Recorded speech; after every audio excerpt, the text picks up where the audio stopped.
York and show you the live pictures from the UN Security Council, which has just started sitting. The Brazilians, of course, having the presidency. Let's put the microphones up.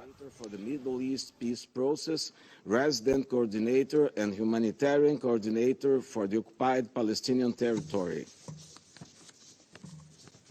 It's so decided. In accordance with Rule 39 of the Council's Provisional Rules of Procedure, I also invite the following individuals to participate in this meeting. His Excellency, Mr. Sheikh Nyang, Chair of the Committee on the Exercise of the Inalienable Rights of the Palestinian People. His Excellency, Mr. Olaf Skog, Head of the Delegation of the European Union to the United Nations. And His Excellency, Mr. Ahmed Abulghait, Secretary General of the League of Arab States. It's so decided. I also propose that the Council invite His Excellency, Archbishop Gabriele Caccia, Permanent Observer of the Holy See to the United Nations, to participate in the meeting in accordance with the Provisional Rules of Procedure and the previous practices in this regard. There being no objection, it's so decided.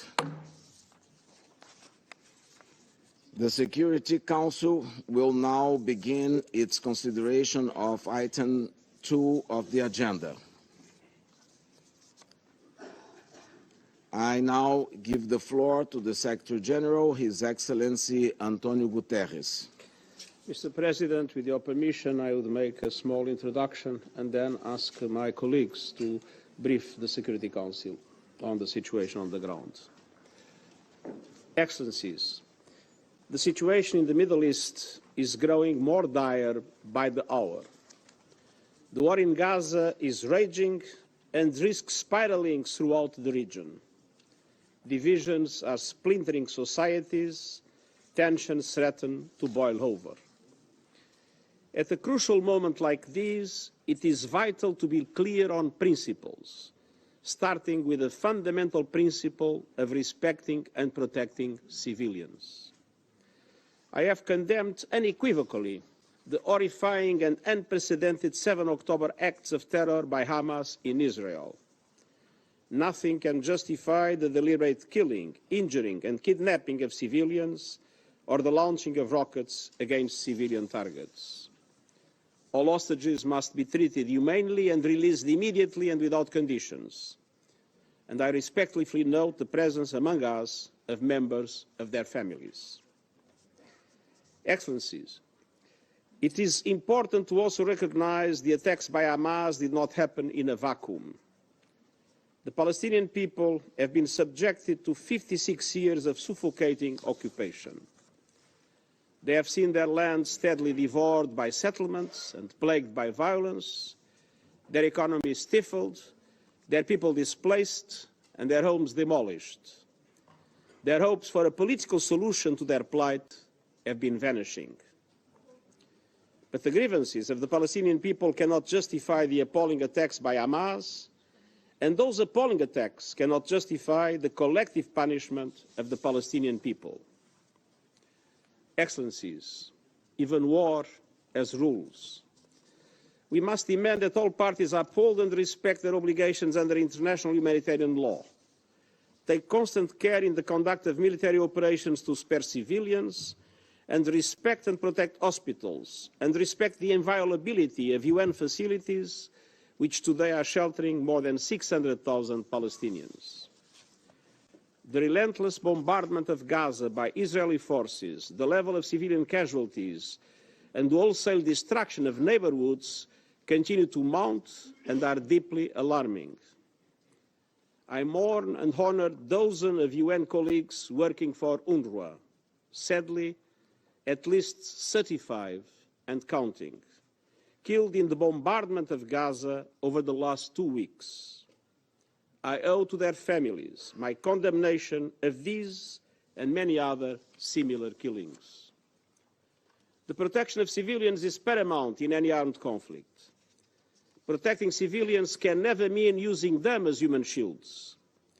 Protecting civilians does not mean ordering more than 1 million people to evacuate to the south, where there is no shelter, no food, no water, no medicine and no fuel, and then continuing to bomb the south itself. I am deeply concerned about the clear violations of international humanitarian law that we are witnessing in Gaza. Let me be clear, no party to an armed conflict is above international humanitarian law. Excellencies, thankfully some humanitarian relief is finally getting into Gaza, but it is a drop of aid in an ocean of need.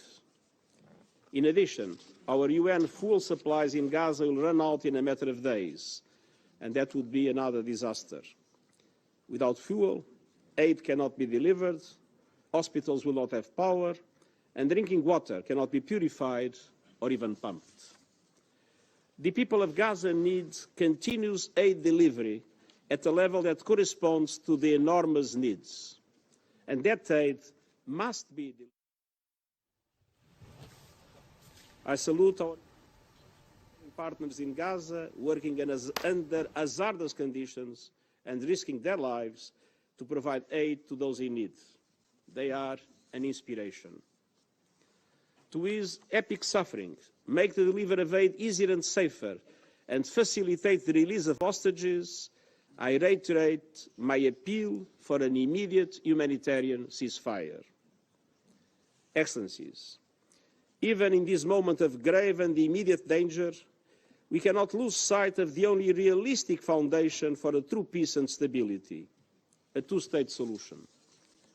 Israelis must see their legitimate needs for security materialized, and Palestinians must see their legitimate aspirations for an independent state realized in line with the United Nations resolution, international laws, and previous agreements. And finally, we must be clear on the principle of upholding human dignity. Polarization and dehumanization are being fueled by a tsunami of disinformation. We must stand up to the forces of anti-Semitism, anti-Muslim bigotry, and all forms of hate. Mr. President, Excellencies, today is United Nations Day, marking 78 years since the UN Charter entered into force. That Charter reflects our shared commitment to advance peace, sustainable development and human rights. On this UN Day, at this critical hour, I appeal to all to pull back from the brink before the violence claims even more lives and spreads even further. Thank you very much. Well, that's the UN Secretary-General, his assessment, talking about the war raging. He said the situation is growing more dire by the hour. He said he unequivocally condemned the attacks by Hamas, the kidnapping, the taking of hostages. He demanded the immediate release of all those hostages. But then he went on to say the effects of Hamas didn't happen in a vacuum. He talked about 56 years of suffocating occupation, people displaced, homes demolished, then talking about, his words, collective punishment of the Palestinian people. Even war has rules, he said. And he said he is deeply concerned about the clear violations of international humanitarian law that we're witnessing in Gaza, and went on to talk about the continued bombardment and respecting civilians, respecting hospitals, UN facilities. 600,000 Palestinians, he said, were seeking shelter in those UN facilities. The very clear lines from Antonio Guterres there at the UN Security Council. Well, let's talk straight away to Tamara Al-Rifai, who's the spokesperson for UNRWA.